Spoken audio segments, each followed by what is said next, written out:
includes both the central role of Russia in the world, but also the way in which the Russian experience highlights many of the important themes one thinks about in trying to understand the modern world. And finally, no less part of the value of understanding and studying Russian history is its compelling qualities as a human story, a story of individual human lives. And third, I'd like to offer a roadmap of where we're going in this course, an outline of its entire shape, of the people, the events we'll be looking at, and the important ideas and themes that we'll be thinking about. First, a very brief word about myself. I teach Russian history at the University of Illinois, where I'm a director of an interdisciplinary program called the Russian and East European Center. Before teaching at Illinois, I taught at Harvard and Yale. In addition to teaching both undergraduates and postgraduate students, I'm also the author of a number of books on the history of modern Russia. A study, for example, of relations between employers, managers, and workers in the 19th and early 20th centuries. A book about Tsar Nicholas II, the last Tsar, the last emperor of Russia, and his family during the revolution, including his tragic death. A book about what ordinary Russians, workers and peasants and soldiers, for example, thought and felt during the 1917 revolution, the same revolution that toppled Nicholas II.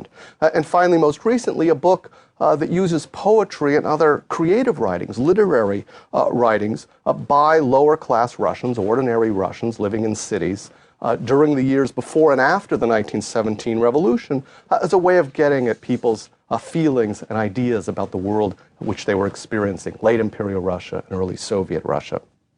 Now, as this brief description of my scholarly work might suggest, I'm especially interested as a historian and as a teacher in people's lives and experiences, which means not just what happened in the past, not just why things happened in the past, the history, in other words, is a series of events to explain, though this is important, but also how people acted in the past, and most importantly, how they made sense of their lives, including in the long stretches of history between important events.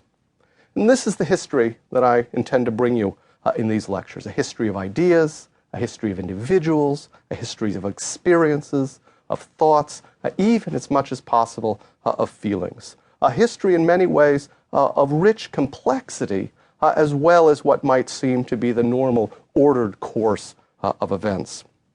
This isn't to say one isn't needing to keep in mind the sort of larger structure of history, the main events, the main trends. These framed people's lives, people's experiences. Also, we need to talk about groups, not just individuals, and institutions, not just ideas. But my focus is on the things that really give all of that structure life, on individuals and ideas, experiences.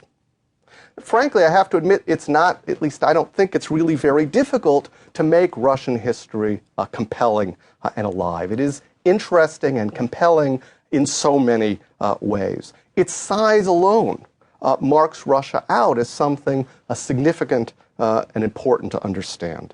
To be sure, it's worth noting this is a modern greatness, a modern bigness of Russia. As late as the early 16th century, Russia was actually still a relatively small nation. What was then called Muscovy, because this was the state and the lands that were built up by the Moscow Grand Princes, who soon called themselves czars. This 16th century state was basically concentrated in the northern forests and plains of Eastern Europe, surrounded on the west by a large and powerful Polish-Lithuanian state, on the east and on the south by Mongol kingdoms, which were no longer as strong as they once were, but still nonetheless threatening, and in the north by the threatening and powerful Swedish kingdom with whom Russia would eventually go to war more than once.